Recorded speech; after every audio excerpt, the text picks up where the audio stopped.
સાબરકાંઠાથી સમાચાર મળી આવ્યા છે કે હિંમતનગર ખાતે ગુજરાત પ્રદેશ કોંગ્રેસ દ્વારા યોજાયેલા જન આક્રોશ યાત્રા દરમિયાન અનાયાસે તંગદિલી સર્જાઈ હતી। યાત્રા પ્રાંતિજ તરફ આગળ વધતી હતી ત્યારે પોલીસ પરિવારની મહિલાઓએ રસ્તો રોકી પ્લાકાર્ડ સાથે વિરોધ નોંધાવ્યો છે। ત્યારે વડગામના ધારાસભ્ય જિગ્નેશ મેવાણીના નિવેદન સામે પોલીસ પરિવારોમાં વધેલા રોષને કારણે આ વિરોધ ઊભો થયો હતો।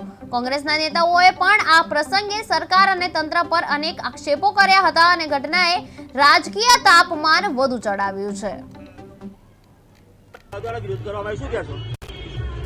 સમગ્ર ગુજરાતમાં જે દારૂ ને ડ્રગ્સના અડ્ડાઓ ચાલી રહ્યા છે, યુવા પેઢી બરબાદ થઈ રહી છે, નાની ઉંમરે યુવાનો મોતના મુખમાં ધકેલાય છે અને હપ્તા લેતી આ સરકાર લાજવાને બદલે ગાજી રહી છે।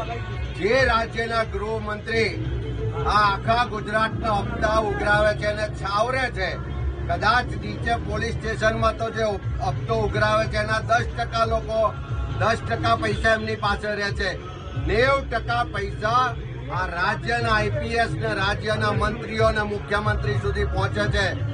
એ લોકોને હપ્તા બંધ થઈ જવાનો ડર લાગે છે, એટલે પોલીસના લોકોના નામે ભાજપના મળતિયાઓ અને ભાજપના હોદ્દેદારોના હાથમાં બેનરો લઈને વિરોધ કરવા મોકલે છે।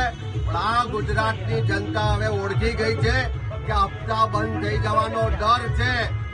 આ બુટલેગરો જેલમાં જશે એવી બીક છે અને જે ભાજપના ધારાસભ્યો, ભાજપના મંત્રીઓના ભાગીદારો આ દારૂ ને ડ્રગ્સનો ધંધો કરે છે, એ લોકોને હવે ફાળ પેટી છે કે આ કોંગ્રેસે ગુજરાતની જનતાને જગાડી છે।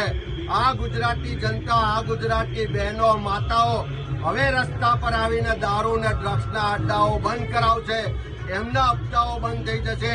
એટલે ગૃહમંત્રી હર્ષ સંઘવીના ઇશારે આ ભાજપના મળતિયાઓ, બુટલેગરોના માણસો પોલીસના આડમાં આ વિરોધ કરવા આવ્યા છે। ત્યારે અમે પોલીસને પણ કહેવા માંગીએ છીએ, તકલીફ તો એમને થવાની કે જે ખોટું કરે છે, જે પ્રમાણિકતાથી કામ કરે છે, જે બંધારણ મુજબ કામ કરે છે, જે